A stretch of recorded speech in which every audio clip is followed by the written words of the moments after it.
Hi everyone, welcome to another video in our Cockpit Insight series from Bristol Ground School. We want to give you a taster of what life could be like when you join an airline, and so in previous videos we've talked about the assessment process and the skills recruiters are looking for, and we've described the training that you might undergo when you join an airline.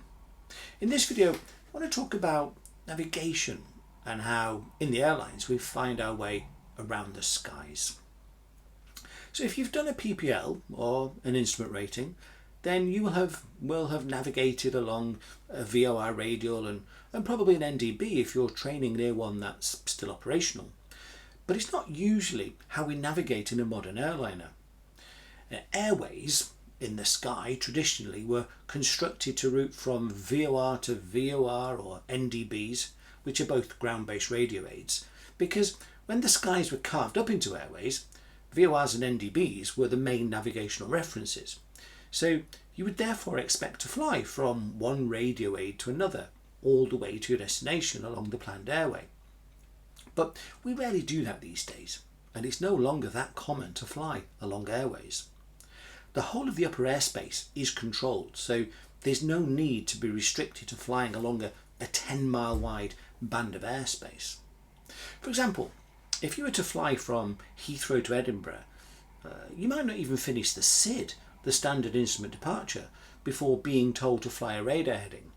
Often the radar heading would follow the SID pattern, and you'd be wondering, why not just let me fly the SID?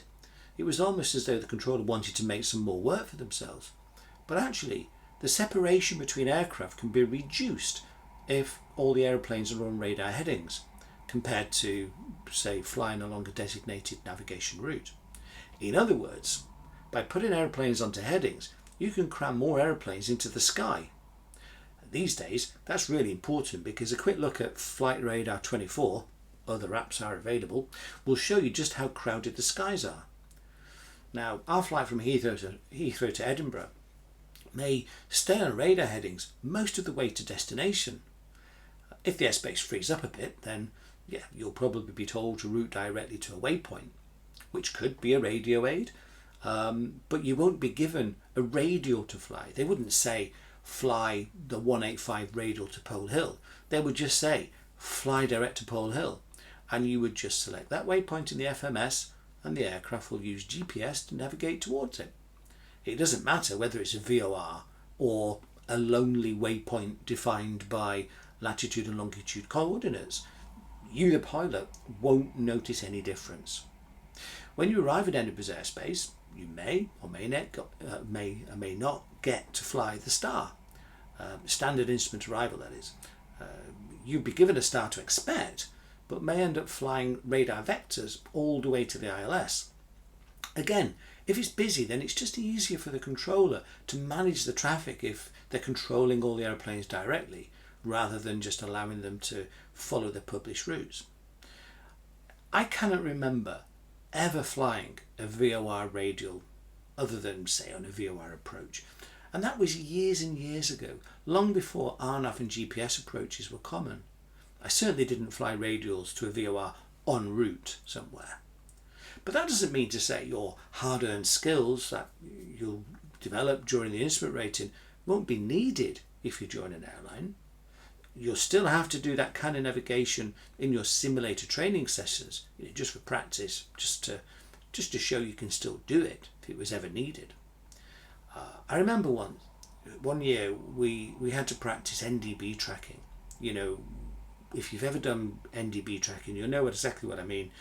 You can work out the drift from the wind, then you fly with the needle offset from the track you're given to fly. Dragging the tail, pulling the head of the needle. You'll know what I mean if you've done it. It was a nightmare. I hadn't done NDB tracking for years. And there I was trying to do it in an A320. I couldn't even remember how to tune the ADF on the aeroplane. Didn't even know where it was. I think the only reason they fitted ADFs to the aeroplane was to allow the captain to listen to the cricket on Radio 4. You could actually do that. You could actually listen to shortwave radio on the ADF. I think it was the only thing it ever got used for. But there we were, raw data flying to and from an NDB. It was good fun, but it's never going to happen in real life. If you're flying across Europe, then again, you're unlikely to be flying down the centre of an airway. Most of the time, you'll be on a direct routing to a waypoint some distance away, often on the boundary with the next sector, bypassing lots of other waypoints that are on your flight plan. Taking off from Bristol, for example, and going to one of the Spanish holiday resorts, Malaga, for example, then the first French controller you speak to might clear you direct to Delog, which is a waypoint on the airspace border with Spain. And that's about 400 or 500 miles away. And then reaching Delog, and you switch to air traffic control, Spanish air traffic control, you might then be allowed to continue on the flight plan route, which will be along an airway, or again, just given a direct routing. And these direct routings can really straighten out your flight path, since there's no need to fly then direct, to a radio A from one radio A to another, because that's what the airway might be based on.